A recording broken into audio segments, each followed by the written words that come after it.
Hi everyone, I'm Joey Sigurdsson. I'm the founder of Crankwheel. You've probably been with us already for the last two webinars, or at least one of them. So welcome back. So at Crankwheel, we do screen shares for sales teams, and we thought we could share some of our knowledge to help people when they're transitioning from being in field sales over to inside sales, which it seems a lot of companies are doing. With big parts of their team these days in light of the ongoing COVID-19 pandemic. So welcome, and I will dive right in. I think we might be expecting a couple more people to join, but for anything that anybody misses, it's going to be in the recording. So I see here in the chat, hello, hi Brian. All right, so let's dive in. So the topic today is best practices for giving remote presentations. And in the previous webinars, both of which you'll get a recording to along with this webinar recording later today. So in the previous webinars, we talked about in the first webinar which tools to use for each of different types of remote conversations. So that was the first webinar, different tools for different types of remote conversations. And the second webinar last Thursday was about best practices when giving a product demonstration. So today I want to focus on best practices when giving a presentation remotely. So this is more like the standard type of sales presentation where you used to go into a meeting room with somebody to give them a presentation, or maybe you sat down at a table and you shared some, papers, leaflets, that kind of thing to give a presentation. And now you want to do that remotely. Okay, so first of all,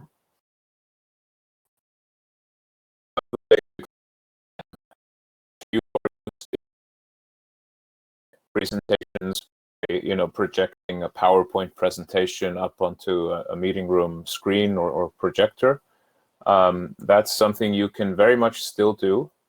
If you used to give presentations by handing out flyers, that kind of thing, or having some printed materials that you were showing to your attendees, that's also something you can very much do today. It's just you have to have them on like a PDF format or a web page format, something that you can show on your screen while you present. And you can use really any of the tools that we talked about in the previous webinars. And just like an in-person presentation, you would probably want to use visuals and graphics as much as you can, just to grab attention and illustrate your point. Fewer words, more graphics is sort of a really good overall kind of a rule. And then just talk on top of that. Use the presentation as a way to highlight the key points and grab people's attention. The other thing is, just like a presentation in person, you get someone on the phone, or maybe you've scheduled a web conference ahead of time. Maybe you just get them on the phone and use a tool similar to like Crankwheel or similar to do a screen share in that phone call. So as soon as you've gone through, let's say, some qualification and you start digging into the presentation, you want to focus on your value proposition primarily. And you want to get an understanding through the conversation of their buying process. So this is probably similar to what you are used to doing in face-to-face meetings, presentations. So do the same in remote.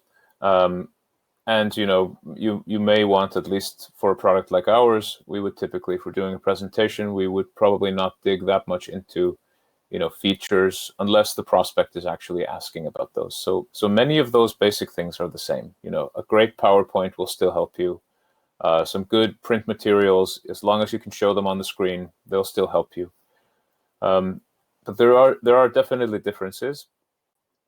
One of the sort of tactical things that is important is if you are actually using PowerPoint or a similar program like Keynote, it can be very hard.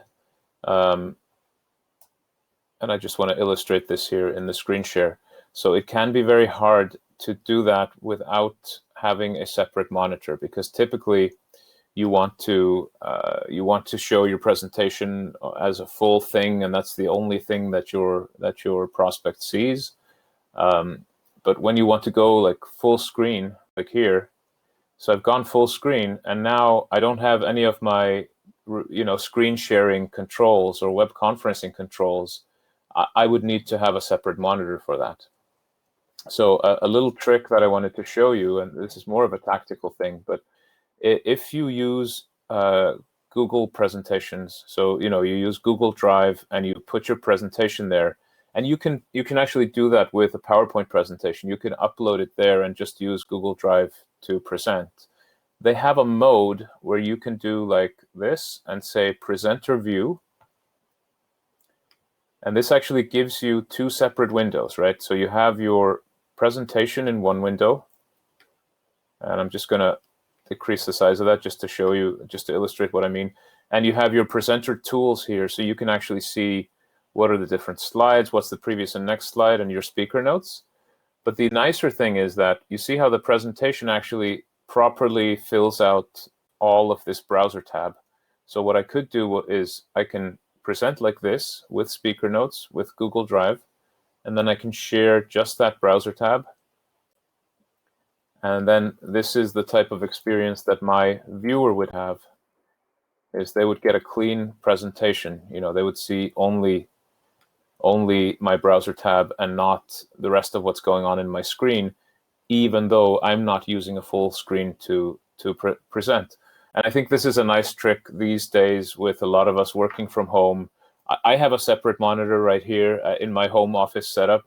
But a lot of us probably don't. A lot of people are probably working on their laptops and want to try to replicate as much as they can the same experience. So using Google Drive, uploading your PowerPoint there, or designing a presentation, all the way through using the Google Drive.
Hi, can you hear me now?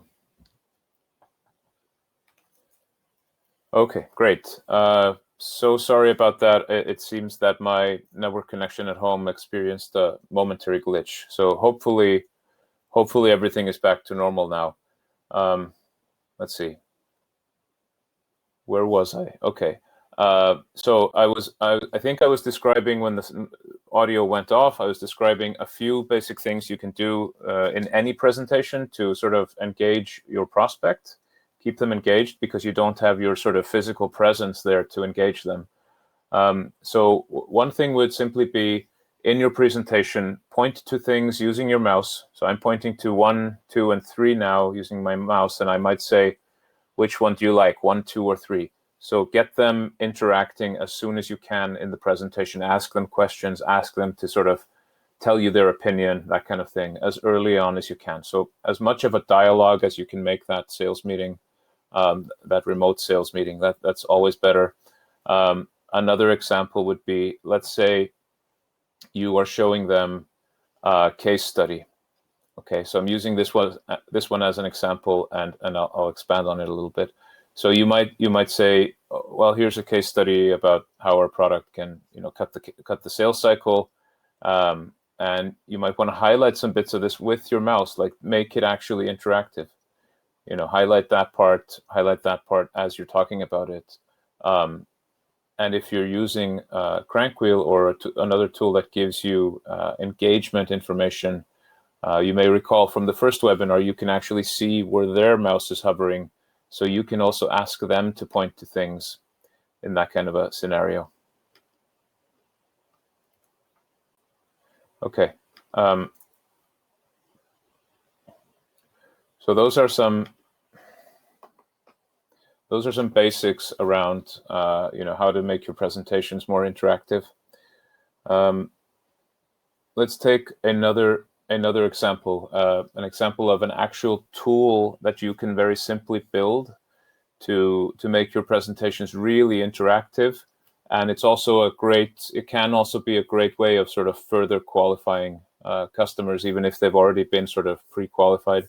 They might be a sales qualified lead, but you can dig deeper with this kind of tool. So let's take a look at that. So I made a little example here.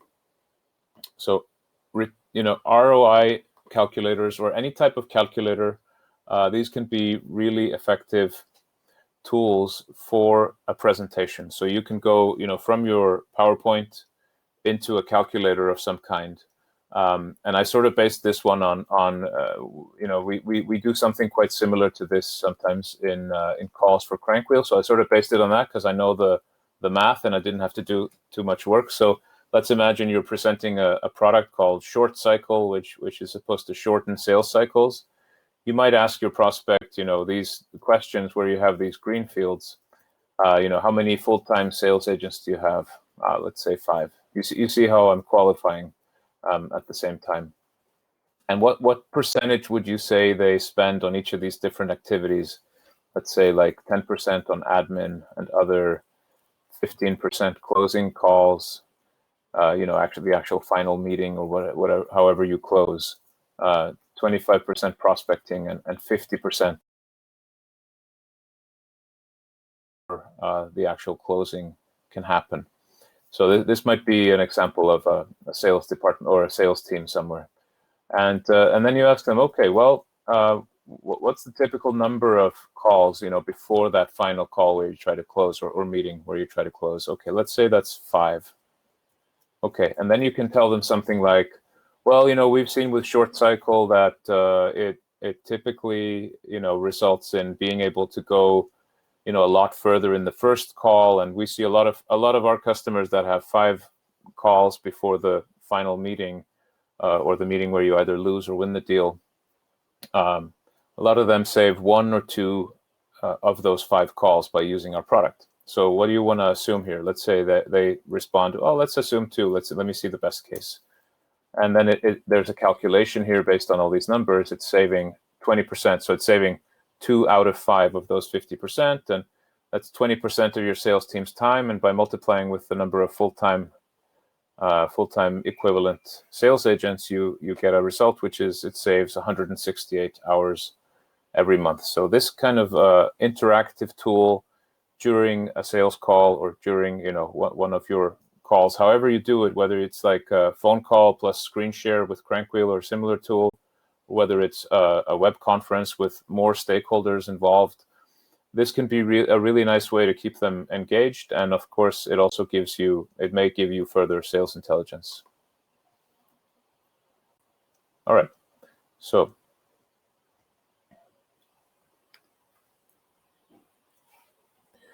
that is actually everything that I had prepared, and we're at about 20 minutes in. So at this point, I would simply like to answer any questions you have, tools, techniques. If there's anything you want to revisit from our previous 2 webinars, I'm happy to revisit that. So all questions are game, and you can simply enter them in the chat.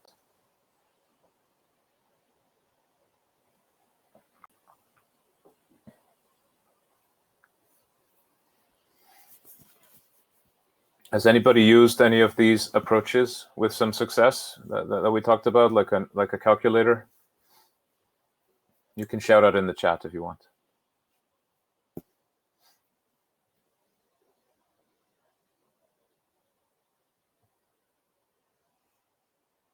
All right. Yeah, Sandra, you haven't seen the previous webinars. This is just, I'm repeating for the recording. The previous webinars will be sent out along with the recording of this webinar to everybody who's registered. So that'll come in, I'll send that in about an hour or 2 probably.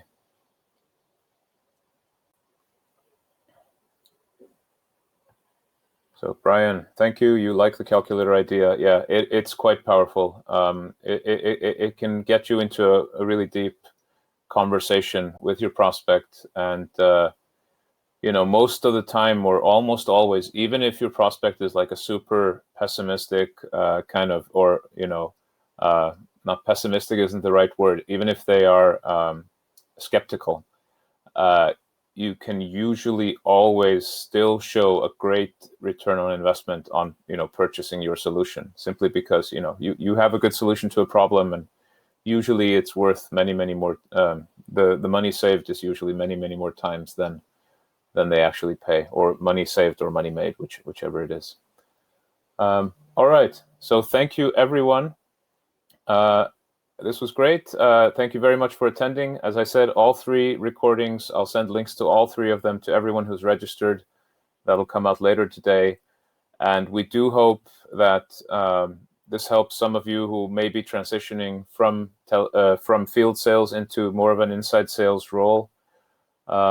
It's a tough time for everybody in the world, I think, next few weeks and months. And I really hope this helps. And we will be doing reruns of the recordings. We may also do live sessions again in a couple of weeks. So if you have any colleagues or acquaintances who you think might benefit from watching the reruns or attending when we do maybe some live sessions again, please let them know. They can essentially, visit crankwheel.com to register. That there will be a page up there within, by tomorrow morning for sure, where people can register to watch. So thanks again. I'm Joey Sigurdsson. Bye-bye.